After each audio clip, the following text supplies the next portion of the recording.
the most effective thing people can do for government, and the best way government works is when it's in the sunlight and when there's an engaged and active public.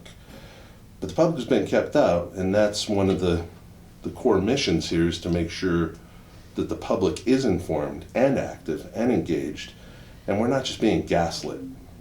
There's a lot of, there are requirements in Montana for openness and transparency in the Constitution. I've been very involved in the constitutional issues, and we have things that are unique for Montana. Our right to know provision in our Constitution is particularly strong, and it includes public records, and it includes public meetings. We also have a separate constitutional provision on the right to participate. We're the only state in the nation that has the right of participation in our Constitution. Nobody else does. So we have the right as citizens to participate in government decision-making before the decisions are made. So a lot of people like to give rhetorical support to that, but they don't really want to have open meetings, and they don't really want to have participation. So we'll be pushing where they're not doing it adequately. We'll be pushing for those meetings to be open.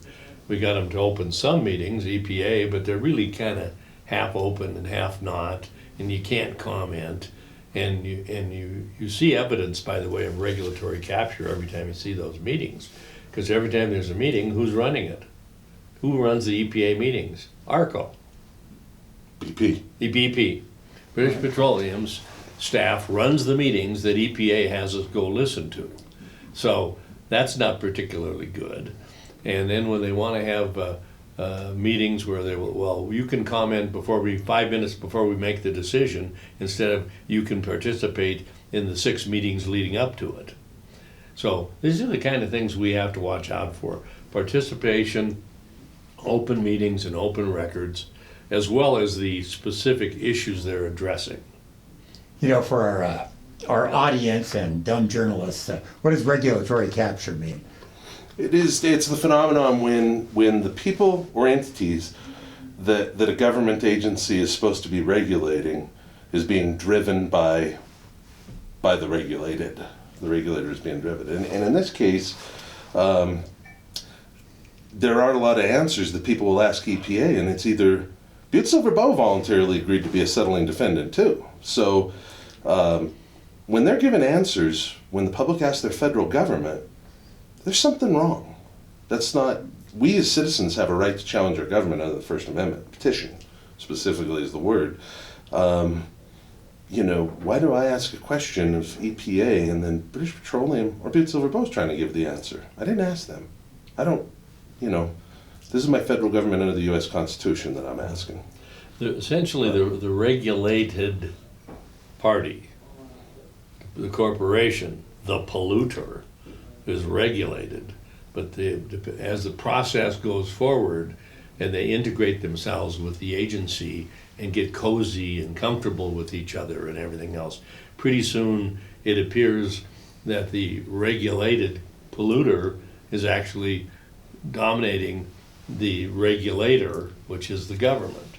And you have to watch out for that, because that's a human thing that can happen.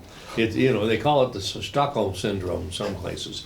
If you're with somebody in a tough situation and you have a bunch of hostages, pretty soon the hostages are on the side of their captors, right? So these people that starts happening in the regulation area, and we have to watch out for that.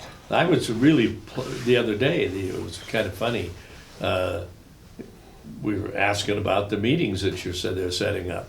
Well, we have the meetings and we'll make sure they're recorded. Well, but who runs the meetings? Well, I'll show you the agenda. We got a full agenda. It's full of fluff. It's run by ARCO.